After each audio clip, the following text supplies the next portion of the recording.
Assalamualaikum warahmatullahi wabarakatuh. Kembali lagi di channel Istana Misteri. Untuk kisah yang akan saya bawakan kali ini yaitu sebuah kisah yang berjudul Kecelakaan Tragis Rombongan Pengantin Baru.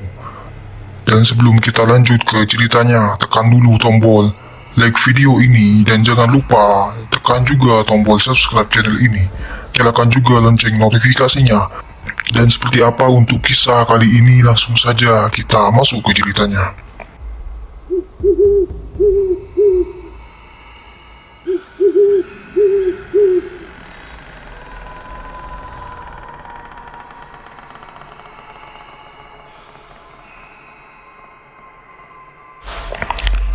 Cahaya mentari mulai meninggi di tengah-tengah kicauan burung kenari. Aktivitas pagi pun dimulai. Sementara itu, ibu-ibu kompleks sedang berkumpul di halaman depan menanti sang penjual sayur yang biasa jadi langganan mereka. Santi, sudah sebar undangan aja. Sapa seorang ibu memulai perbincangan pagi. Santi yang hendak membeli sayur keliling langsung tersipu mendapat teguran tersebut. Malu-malu wajahnya memerah. Ia segera mengambil beberapa ikan kangkung beserta bumbu dapur untuk dimasak nanti. Beberapa waktu lalu, tunangannya Tony telah melamarnya setelah bertahun-tahun berpacaran. Akhirnya mereka memutuskan untuk menikah dengan serius, meskipun harus melewati berbagai tantangan dan adat Jawa yang ketat. Santi teringat akan hari pernikahannya yang semakin dekat. Mereka harus pergi menuju sesepuh kampung yang paham dengan aturan tersebut. Saat itu, pundak Santi ditepuk, menyadarkannya dari lamunan. Kenapa bu? Tanya Santi. Sudah sebar undangan. Ngomong-ngomong, kamu nikah bulan depan kan? Sambung ibu tersebut. Iya bu, ada apa memangnya? Jawab Santi sambil mengulurkan beberapa lembar uang. Setelah selesai menentukan bahan yang dibutuhkan. Enggak, cuma mau nawarin aja. Kalau belum, cari dukun manten. Anak saya ada kenalan, kata seorang ibu yang baru saja datang. Santi langsung menaikkan alisnya. Matanya berbinar indah. Wah, kebetulan bu. Saya memang belum mencari dukun manten buat nikahan saya nanti, balas Santi. Kebetulan memang saya belum merencanakan mencari dukun manten sendiri. Kami sedang sibuk mengurus berbagai hal yang lebih penting. Besok saya tanyakan ke anak saya, biar kamu ketemu langsung ya, kata ibu tersebut. Iya bu, terima kasih banyak ya, jawab Santi. Ya sudah, Santi duluan ya bu, lanjut, Santi sambil berpamitan. Ia segera pulang dengan riang. Tidak sadar menghubungi Tony untuk memberitahu tawaran tadi. Santi sangat senang mendapat bantuan serta kemudahan untuk acara yang akan ia gelar. Ia berharap besar dengan kesempatan yang Tuhan berikan kali ini, mengingatkan pernikahan merupakan hal yang mereka nanti-nantikan. Setelah beberapa langkah, ia tiba di rumah. Sayur serta bumbu dapur ia letakkan di atas meja. Kemudian berpindah ke ruang tamu. Santi merebahkan tubuh di atas sofa empuk, merasa lega dan bahagia dengan segala persiapan yang sudah mulai berjalan lancar. Sejenak Santi merehatkan tubuh sambil tersenyum manis. Ia memandangi layar ponselnya.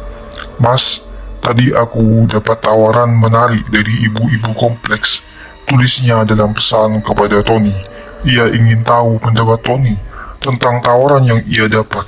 Sesaat kemudian Tony membalas pesannya. Tawaran apa sayang? Ibu Linda nawarin dukun manten yang dia kenal. Kebetulan kan dia belum cari, balas Santi. Bagus enggak? Apa kamu sudah lihat? Tanya Tony lagi. Belum tahu. Nanti biar aku minta nomor teleponnya ke Bu Linda ya. Ya udah minta aja, balas Tony. Santi nampak senang dengan pernikahan yang sudah lama mereka impikan. Pada akhirnya, setelah melewati beberapa tahun masa sulit, usaha mereka tidak menjadi sia-sia. mereka akan bahagia di hari yang istimewa. Sebuah hari di mana Tony akan mengikat Santi dengan ijab kabul. Sebuah momen yang penuh harapan akan kebahagiaan. Harusnya sore nanti Santi bisa menghubungi Bu Linda untuk mendapatkan kontak dukun manten tersebut. Mereka memang belum melengkapi persiapan, tapi semuanya akan segera tertangani. Terlalu lama ia terpaku pada ponselnya sampai lupa dengan sayur yang harus ia masak untuk sarapan. Santi segera beranjak memeriksa belanjaan yang masih tergeletak di dapur. Ia memotong sayur kangkung, lalu mencucinya bersih, kemudian menyiapkan wajan yang hendak ia panaskan. Lamunan sepanjang hari tidak henti-hentinya membuat Santi berandai-andai akan menikmati pernikahan. Tanpa sadar, ia menjerit spontan menggigit jari telunjuknya yang tak sengaja teriris pisau. Jeritan Santi cukup kencang sehingga membuat ibunya datang. "Santi, ada apa?" Dengan wajah khawatir, Darmi mendekat memperhatikan darah yang tidak henti keluar dari jari anaknya. Wanita tua itu segera menggeleng sambil memberikan pertolongan pertama pada luka tersebut. "Ibu, maaf, aku kaget aja," jawab Santi dengan suara lirih. "Jangan banyak melamun, nanti malah celaka," nasihat ibunya. Beberapa hari terakhir, Darmi merasa aneh dengan kelakuan Santi. Ia tahu betul bahwa Santi adalah orang yang ceria dan penuh semangat. Namun akhir-akhir ini Santi sering melamun dan jarang berbicara.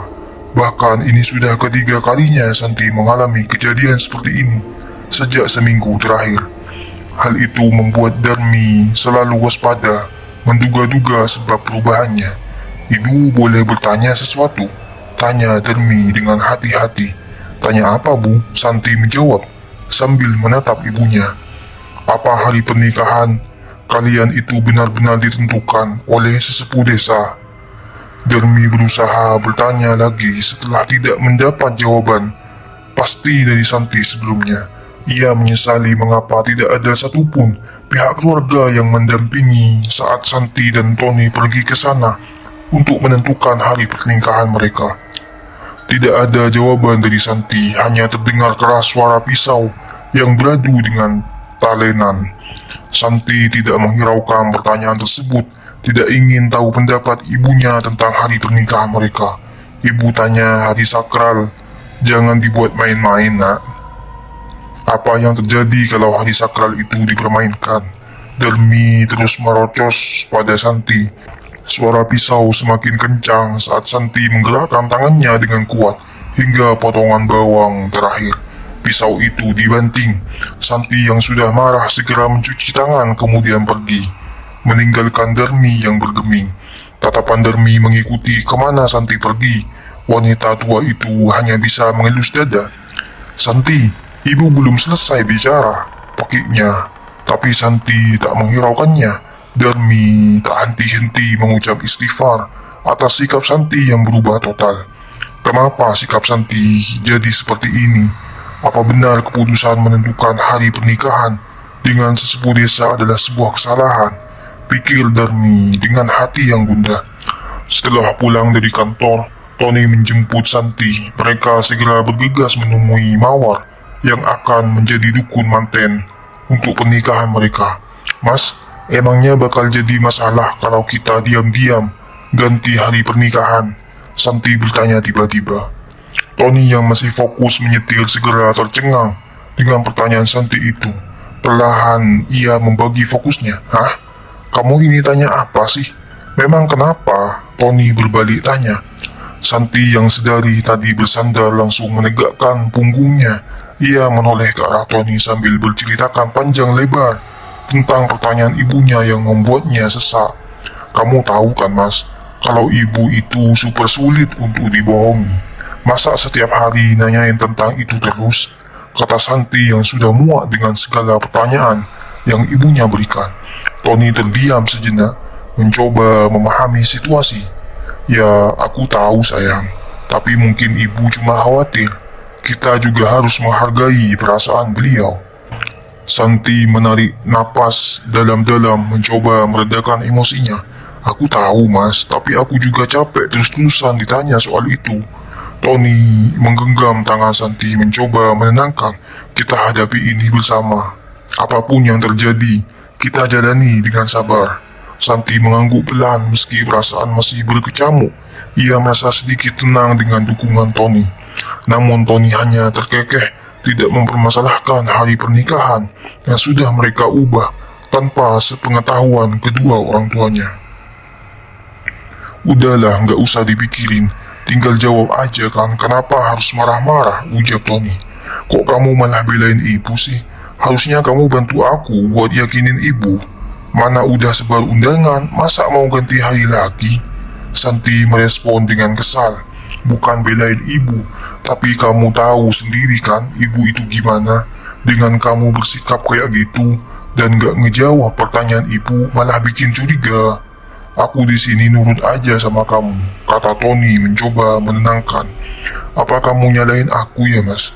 Santi segera menghentikan ucapan Tony yang belum selesai bicara. Tidak ada pilihan lain, meski Tony tidak bisa berbohong dengan perasaannya bahwa ia juga takut dan menyesal menuruti permintaan Santi untuk mengganti hari tanpa kesepakatan sesepuh desa.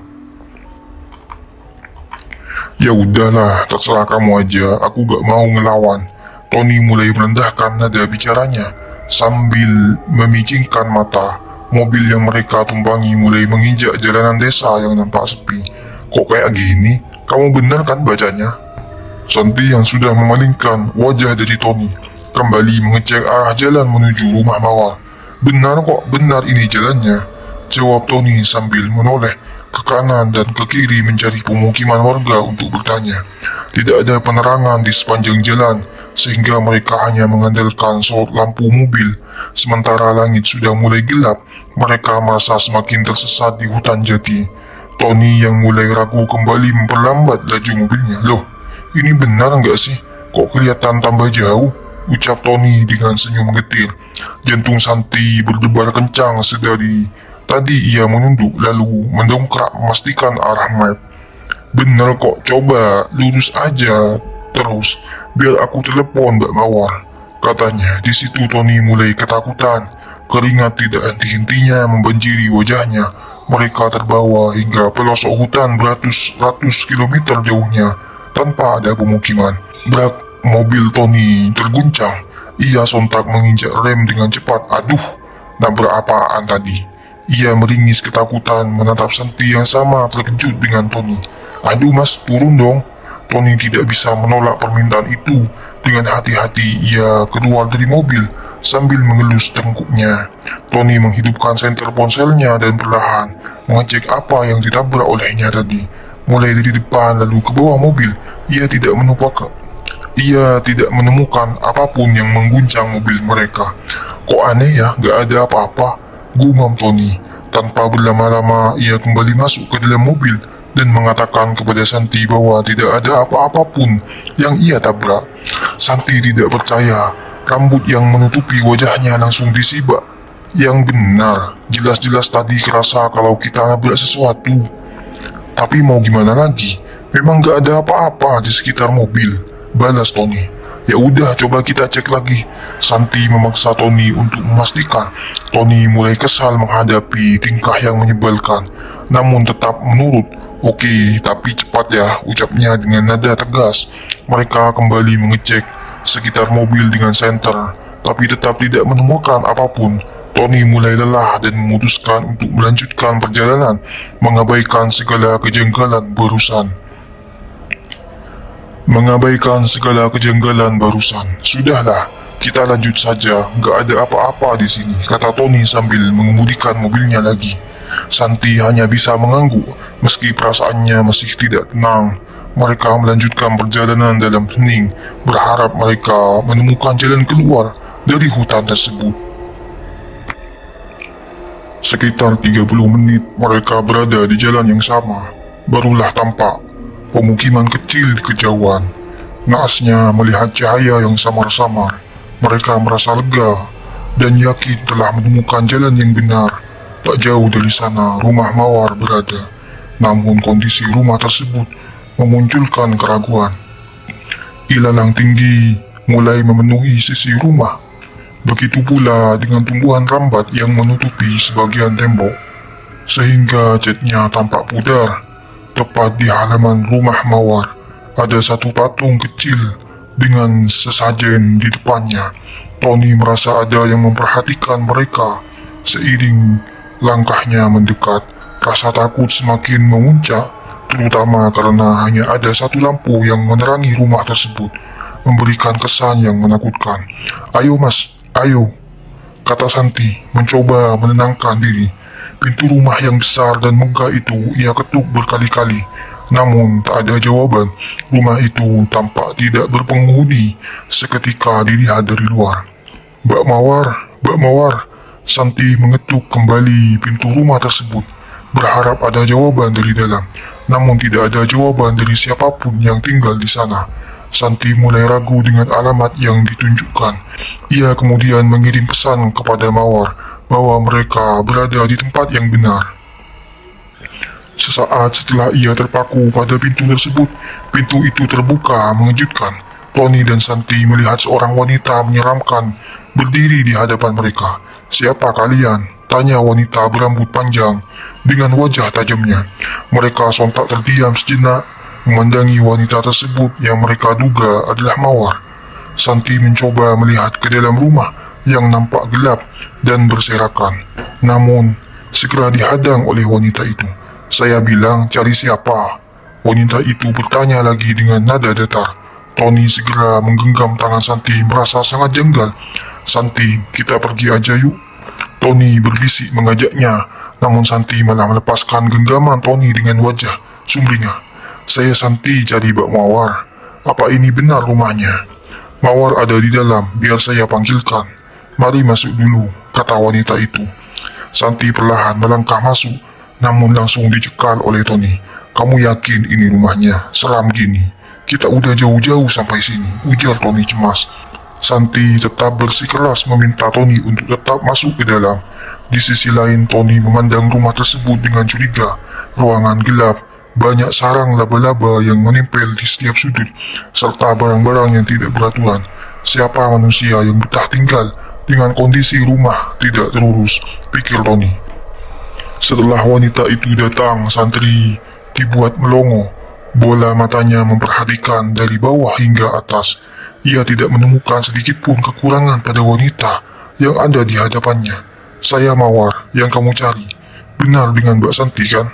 tanya wanita itu dengan senyum tipis. Santi segera mengangguk berulang kali dengan membalas senyum lebar. "Iya Mbak, benar saya Santi." Santi segera memberikan jabatan tangan. "Iya saya Santi dan ini calon suami saya, Mas Tony," katanya dengan mata berbinar memandang Mawar. Paras wanita itu mampu menepis kecurigaan serta rasa takut yang ia rasakan. Mawar bagai cahaya yang tinggal di kegelapan, begitu kontras dengan suasana rumahnya yang mengerikan. "Mbak Mawar, apa saya boleh tanya?" Santi memalingkan muka, melihat ke arah wanita yang hendak menjamunya. Mawar mengangguk dengan tawa kecil. "Dia kakak saya, Mbak Kantil namanya." Tanpa basa-basi, Mawar pun segera mengerti. "Maaf ya, pasti membuat kalian tidak nyaman. Sikapnya memang dingin," katanya sambil menyambut Kantil yang menghidangkan cangkir teh hangat di atas meja. Tony tersenyum getir. Enggak Mbak, cuma tadi agak kaget aja. Ternyata rumahnya masuk banget ke hutan. Tadi mobil saya kayak nabrak sesuatu juga, tapi setelah dicari kok nggak ada apa-apa ya. Apakah itu wajar Mbak?" Tony membuka suara mencoba menanyakan kejanggalan yang ia dapati sepanjang jalan. Mawar segera menyandarkan tubuhnya dan mengendus pelan. "Hah? Usil aja. Sudah biasa kalau ada orang baru pertama kali kesini, pasti diisengin. Jangan takut ya," jawab Mawar dengan santai. Oh iya, kalian mau pakai jasa saya?" "Iya Mbak, kira-kira budgetnya berapa biar kami pikirkan dulu?" tanya Santi. Mawar beranjak mengambil kertas dan pena untuk menuliskan rincian harga. "Kalau semua lengkap dari saya sekitar segini. Apa kamu keberatan?" Ia memperlihatkan rincian harga kepada Santi dan Tony. Santi dan Tony membaca rincian tersebut dengan seksama. Mereka saling bertatapan sejenak sebelum kembali fokus pada rincian harga yang diberikan. Keduanya mengangkat alis melihat rincian harga yang Mawar berikan.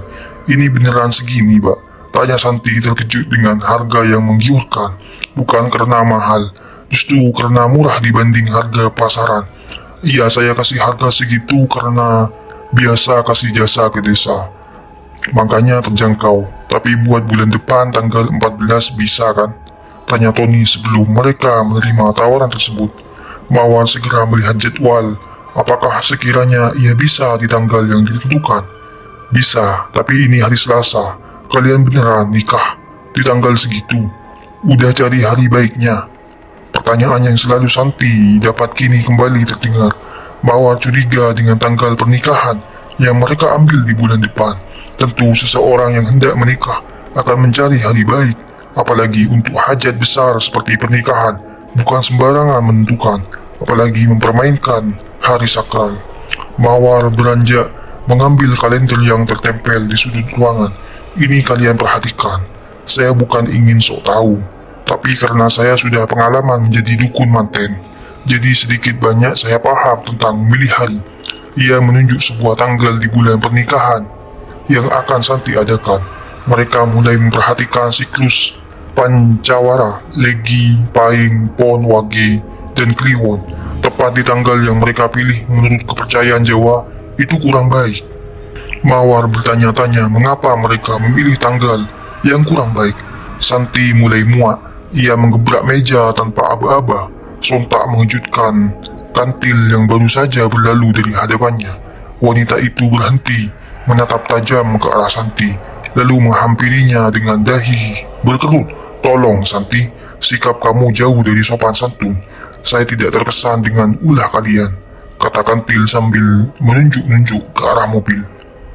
Sentakan kantil menyulut emosi Santi. Ia beranjak segera menyodongkan wajah sambil menunjuk kasar kepada wanita yang di hadapannya. Kamu jangan sok tahu. Perdebatan terjadi di antara mereka, sebab Santi yang tidak bisa menahan diri, serta kantil yang tidak sudi menerima tamu seperti Santi. Mawar hanya bisa diam, sementara Tony berusaha menenangkan Santi. Udah Santi, kita di rumah orang. Ia berusaha menahan tubuh Santi yang mulai menantang kantil. Santi udah malu, ini di rumah orang. Namun usahanya nihil. Mawar yang tadi terdiam kini ikut membuka suara. Mbak Kantil, sudah biarkan saja. Masuk lagi ke dalam, kata Mawar. Ajaibnya Kantil seketika menahan emosinya ketika Mawar menggertak. Perlahan tatapan mata Kantil yang ditahan Tony terlihat menyeringai sesekali. Bibirnya kumat kamit, entah apa yang ia katakan. Senyuman sinis di wajahnya menghilang seketika. Mawar bersikap tegas. Iya sudah, duduklah, kata Mawar dengan tenang. Saya tidak ingin ikut campur tentang yang tadi. Apa kalian tertarik memakai jasa saya? Tanyanya sekali lagi. Santi dan Tony saling berpandangan, menenangkan diri sejenak sebelum memutuskan. Maaf Mbak Mawar, kami hanya terkejut. Kami tertarik memakai jasa Mbak, kata Santi dengan nada lebih tenang. Baiklah kalau begitu, kita lanjutkan persiapannya. Saya harap tidak ada masalah lagi ke depannya, kata Mawar sambil tersenyum. Setelah perdebatan tersebut, suasana menjadi lebih tenang. Mereka pun menyelesaikan diskusi dengan Mawar dan mulai merencanakan langkah selanjutnya untuk persiapan pernikahan mereka. Di sisi lain, Santi terbungkam, aslinya mengerut tajam. Ia masih terbayang wajah kantil yang menyeramkan, namun lamunannya itu buyar saat Mawar menjabat tangan mereka dengan senyum hangat sebagai tanda perjanjian. Oke, kabari saya lagi besok, kata Mawar sambil mempersilahkan mereka pulang. Santi dan Tony yang sudah merasa tidak nyaman segera mengikuti langkah Mawar yang menghantarkan mereka sampai ke halaman. Udara malam yang dingin membuat Santi mengusap lengan pakaiannya. Begitu juga Tony yang hanya mengenakan kemeja. Mawar melirik dan tersenyum, mendekat kemudian merangkul tubuh mungil Santi yang bergidik ngeri. Tunggu ya di sini dulu, biar saya ambilkan pakaian hangat untuk kalian, kata Mawar. Tidak usah Mbak, kami mau langsung pulang saja. Jawab Tony dengan nada tegas. Meski terdengar sedikit cemas, ia membuka pintu mobilnya, ingin segera meninggalkan tempat tersebut. Mawar hanya terdiam, masih memandang ke arah mobil yang mereka tumpangi, hingga hilang dari pandangannya.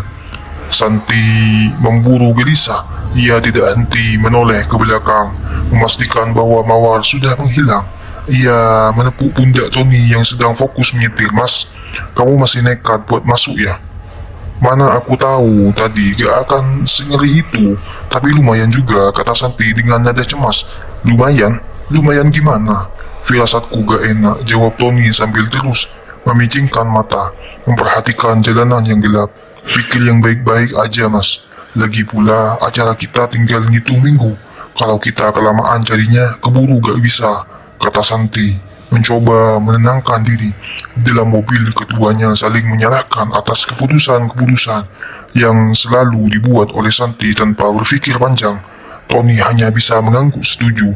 Entah mengapa ia tidak memiliki keberanian untuk menyangkal ucapan Santi sebelum membuat keputusan yang akhirnya terasa berat, hingga rasa penyesalan itu selalu terbawa mengganggu pikirannya. Bahkan saat bekerja, semakin dekat dengan hari pernikahan, ia dibuat semakin bingung.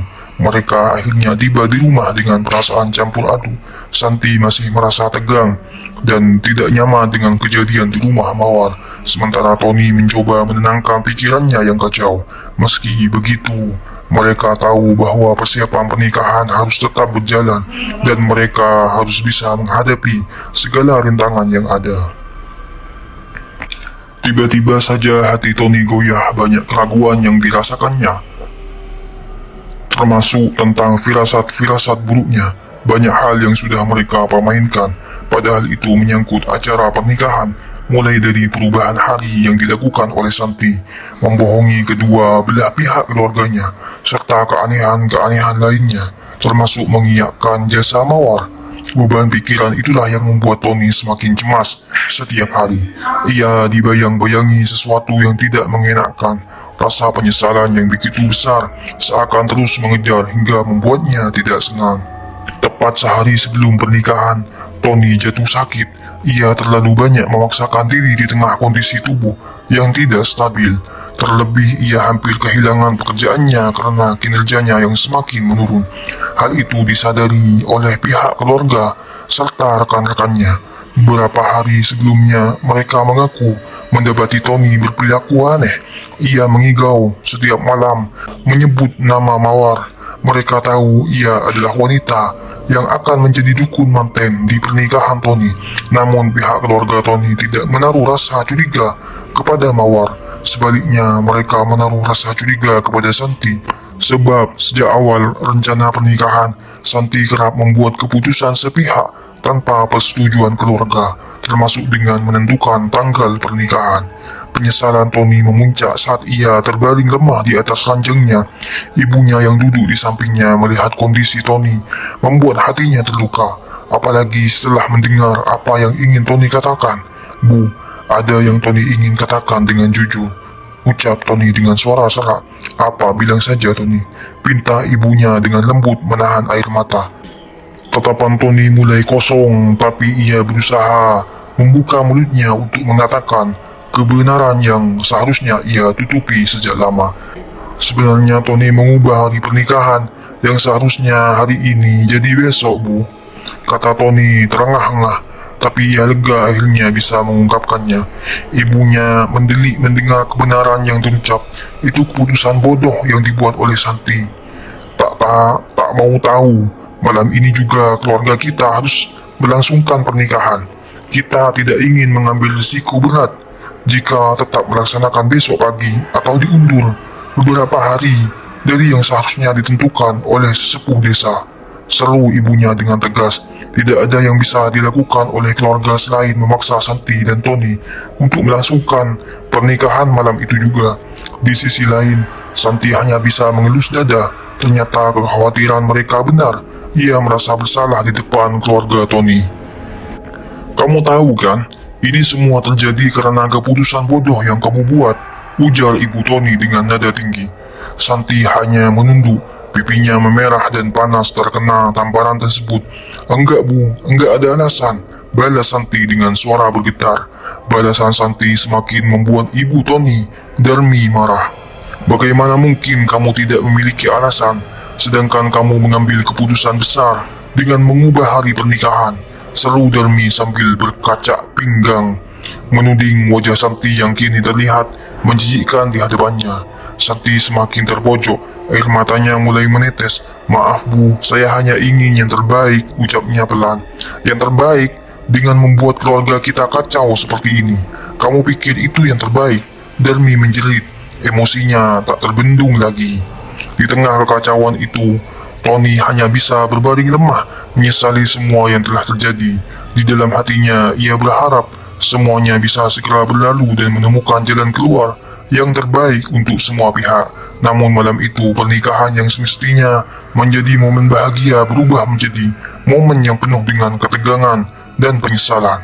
Santi merasa terpukul oleh kata-kata Ibu Tony yang menyalahkan keputusannya tanpa mempertimbangkan segala hal. Tanpa basa-basi lagi, Santi bergegas pergi menemui Mawar yang sudah menunggu di ruang rias. "Mawar, maaf ya, waktu itu saya sudah mencoba mengingatkan," ucap Santi ketika masuk ke dalam ruangan, mencoba menjelaskan situasi kepada Mawar. Mawar memandang Santi dengan tatapan penuh pengertian. "Tidak apa-apa San, waktu sudah terlalu dekat. Tidak ada yang bisa kita lakukan untuk mengubah hari lagi. Ini hanya sisa atas risiko yang dibuat," ujar Mawar dengan tenang, mencoba menenangkan Santi. Santi mengangguk, mencoba membuat Mawar merasa lebih tenang. Mawar sibuk dengan persiapannya, menggenggam kuas make up, dan mulai memoles wajah Santi dengan hati-hati. Sementara itu, Santi mencoba tersenyum meski hatinya hancur. Perjalanan emosinya begitu intens, dari ketegangan dengan keluarga Tony hingga keputusannya yang mendadak mengubah hari pernikahan. "Saya cuma berharap semuanya lancar Mawar," ucap Santi dengan perasaan campur aduk. Mawar menghentikan sejenak tangan yang sedang sibuk merias Santi, kemudian memperhatikan wajahnya. "Tapi kalian jadi mendadak begini kan? Memang gak masalah menikah malam-malam?" tanyanya dengan penuh kehati-hatian. Santi terdiam sejenak menatap Mawar. Pertanyaan Mawar membuatnya berpikir ulang. "Emang bakal jadi masalah mbak?" jawab Santi mencoba menjelaskan bahwa situasi ini membuatnya merasa khawatir. Mawar menyelesaikan riasan dengan teliti, kemudian menjawab dengan bijak, "Semoga saja tidak ada masalah mbak, tapi saya jadi kasihan juga dengan Mas Tony." Mawar mengungkapkan keprihatinannya terhadap Tony yang sedang sakit. Santi mengangguk mengerti, merasa lega bisa berbagi perasaan dengan Mawar. "Iya mbak, mana hampir tengah malam begini lagi," keluh Santi. Matanya tidak henti-hentinya melirik ke arah jam dinding yang menunjukkan waktu sudah larut. Riasan Santi hampir selesai. Ia mengenakan pakaian putih yang cantik, lengkap dengan sanggul indah dan untaian bunga melati yang semerbak harum. Di depan cermin, Santi tersenyum puas sambil menggenggam erat tangan Mawar. "Mbak Mawar, makasih banyak ya, ini cantik banget," ucapnya sambil memuji hasil kerja Mawar. Mawar hanya tersenyum malu-malu. "Memang karena kamu cantik makanya kelihatan sempurna," balas Mawar dengan tulus. Bagi Mawar ini adalah momen yang istimewa karena menjadi dukun manten tengah malam sesaat setelah menyelesaikan riasan Santi. Setelah semua persiapan selesai, Santi dan Mawar siap untuk melanjutkan pernikahan malam itu. Meskipun segala sesuatunya terasa mendadak dan penuh tekanan, Santi berharap semuanya berjalan lancar dan menjadi awal yang baik untuk perjalanan hidupnya bersama Tony. Ceritanya semakin intens dengan datangnya rombongan mempelai pria menyertai Tony yang tampak sangat lemah. Mawar yang sedang sibuk dengan tugasnya sebagai dukun manten tiba-tiba memperhatikan wajah rombongan tersebut dengan perasaan cemas yang melanda. Langkah mereka terasa kaku dan terduduk lesu, menyambut dengan salam dan berbagai seserahan. Mawar segera mengenali seorang pria dengan jas rapi yang berada di antara rombongan tersebut. Tatapan kosong Tony yang tampak begitu tidak bersemangat langsung menarik perhatian Mawar. "Apa yang sedang terjadi, Tony?" gumam Mawar menghampiri Tony dengan hati-hati. Ia menyentuh tangan Tony yang dingin. membuatnya terkejut dan segera menarik tangannya pergi. Tony tampak berbeda dari biasanya, sangat irit bicara dan tampak tidak menatap siapapun di sekitarnya. Suasana semakin mencekam saat prasmanan sudah disajikan, tetapi tidak ada satupun dari rombongan mempelai pria yang beranjak untuk menikmati hidangan. Santi duduk berdampingan dengan Tony, merasa canggung dan mulutnya terasa terbungkam. Ia hanya bisa menatap wajah Tony yang semakin pucat. Tanpa ada jawaban yang keluar dari bibir Tony, keanehan ini tidak hanya dirasakan oleh Santi dan keluarga Tony, tapi juga oleh seluruh undangan dari pihak mempelai pria. Mawar yang melihat Tony dalam keadaan seperti itu segera merasa ketakutan. Ia menunjukkan isyarat kepada Santi dengan tatapan dan gerakan tangannya. Santi merespon dengan segera menyentuh tangan Tony, namun Tony terasa dingin dan kaku. Tiba-tiba Mawar merasa ada yang tidak beres. Ia mengambil ponselnya dan membuka berita yang baru saja diunggah. Mawar membaca dengan hati yang berdegup kencang, hingga akhirnya ia menatap Santi dan Tony dengan tatapan kosong, menahan rasa takut yang mulai menyeruak. Santi merasa kepanikan mendekat, tidak mampu menahan rasa takutnya. Tubuhnya lemas dan tiba-tiba ia pingsan, terkapar di atas tanah. Mawar segera panik, memanggil bantuan untuk mengangkat Santi. Pernikahan tengah malam yang semestinya menjadi momen indah berubah menjadi mimpi buruk dan trauma tersendiri bagi semua pihak yang terlibat. Mereka menyadari keanehan yang terjadi setelah menyadari bahwa rombongan mempelai pria sebenarnya adalah korban kecelakaan yang menewaskan semua orang yang ada di dalamnya. Keluarga dan undangan mulai menyadari bahwa mereka telah menjadi bagian dari kejadian yang tragis ini. Santi terjatuh dalam kesalahannya sendiri, menyadari betapa buruknya mempermainkan adat tanpa mempertimbangkan akibat yang akan terjadi. Ini adalah akhir yang tragis dan menggetarkan bagi semua yang terlibat, menunjukkan pentingnya menghormati tradisi dan mempertimbangkan segala konsekuensi dari setiap tindakan.